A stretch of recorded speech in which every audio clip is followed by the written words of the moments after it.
All right, transfer portal, Craig. Yep. Who are your big winners? Actually, yeah, let's start with winners. I want to start on a high note and end on those that suck. All right. So big winners. I already talked about billable hours. Second big winner, new vocabulary words. Shout out to Tony Siragusa and his cat Sadie. Short-term signee. Georgia picked up a new signee on Friday. Bryson Beaver from Oregon, not Oregon State. That would have been like natural, what it seemed like. But Bryson Beaver was a short-term signee with Oregon. What is a short-term signee? Is it? Well, first off, read last word. You can read my beautiful waxing poetic about Georgia and the SEC.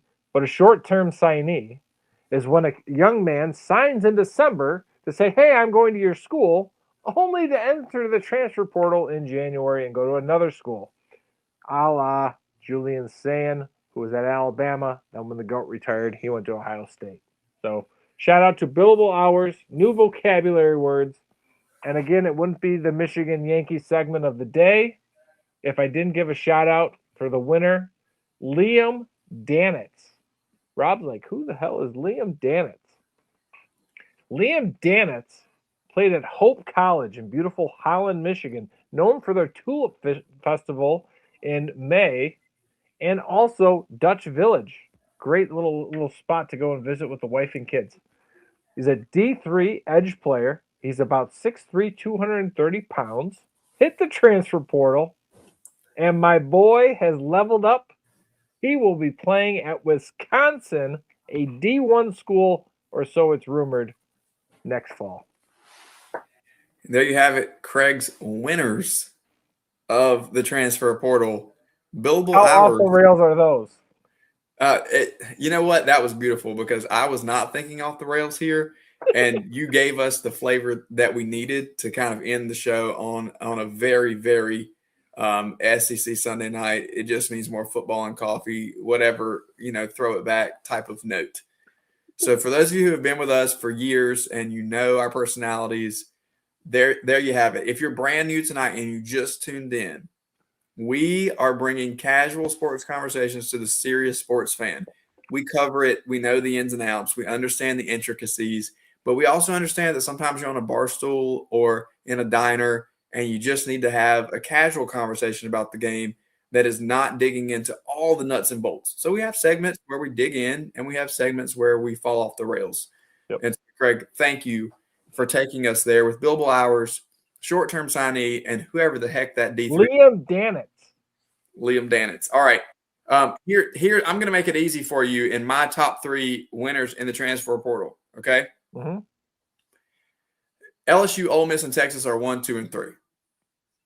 So it would be easy to say that those 3 teams are the biggest winners in the SEC. Obviously, I think that LSU has to be in this conversation because of the year that they had last year and now the intense expectations that will be placed on this program. For the 3rd time in the show, I will reference Mike Morgan and the high watermark.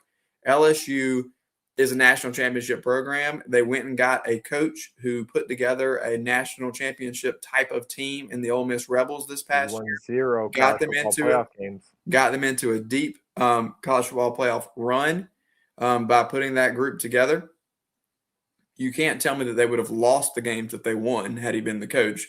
I think we can only make an argument. I actually had a long, it wasn't an argument, it was a discussion. We weren't talking politics, we were talking sports, so it was a discussion. It was a long discussion of whether or not Lane Kiffin wins that Georgia game or not. Does Lane have the ability? You know what? Actually, it was on this show. I think it was with Casey and John T Sports. That's where the discussion was. Never mind. Shout out to our friends who are on this show. But I don't know if Lane wins that second game. Pete's a little bit different than Lane. Yeah. Pete has 2 college football playoff wins. Lane is still looking for number 1, so easy with the national championship talk. I think that he put together a national championship caliber roster. That's all I'm saying. Fair enough. That's fair. That is fair.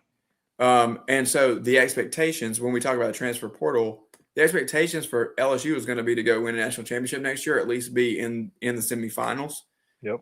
And to be number one, 38 commitments. Obviously, when you have coaching turnover, you have a lot of departures. You've made reference to some of these coaches who are in deep in their tenure and are still seeing major departures, but it is commonplace to have a lot of departures in a coaching turnover. So you would see that here.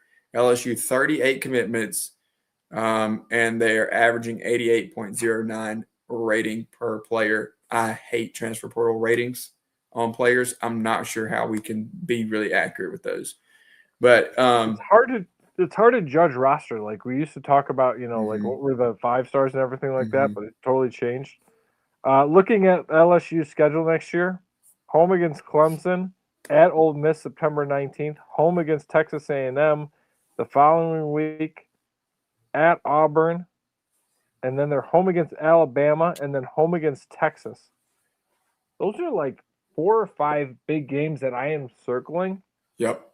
That are we sure Lane has progressed enough to where he can win those big ranked games? Because that was still a question up until even this year. I think Texas is going to be highly rated. Bama will be Bama, and Saban or Kiffin always has an issue with that. And I'm sure Vaught Hemingway will be like nuts because that game is going to be at 6:30. Yep, no doubt. And you mentioned Texas in there too. As much as I would love to include, and I'll just take a break here to highlight that former SEC star Luther Burden is the target of Caleb Williams' pass on 4th and goal with 3 minutes in the game. Bears down by 7, and the pass is batted away, incomplete. So the Bears turn it over on downs on the 3-yard line, down 7. It'll be up to the Rams to run out the clock now. If you're splitting time, there's your update. Okay. I got to highlight Texas here really quickly because I think the skill talent they've added, we mentioned Arch before. I think the skill talent they've added to Arch's skill set and his progression is going to be setting a high expectation once again in Austin next year. And then lastly, the other winner that I would say outside of LSU and Texas for me is Austin Simmons and Missouri.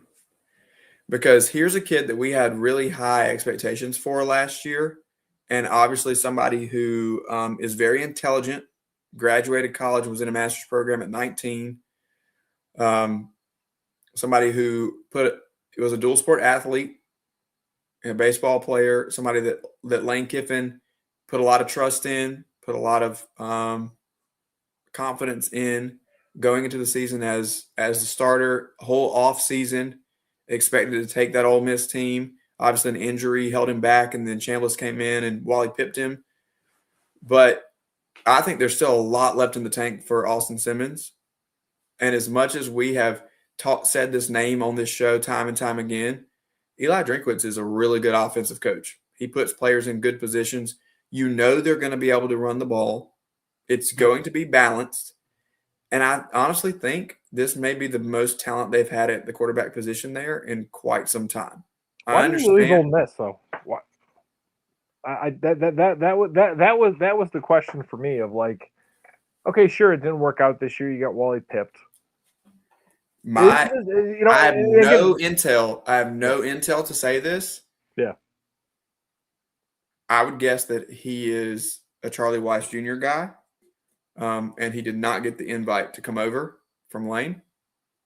And so he found his next best opportunity. Or it was a payday. Well, and that was the interesting thing because when the whole Lane thing came down, you saw a couple of media outlets out there like Deuce Knight to Ole Miss was like the worst kept secret. Like there was a lot of interaction there.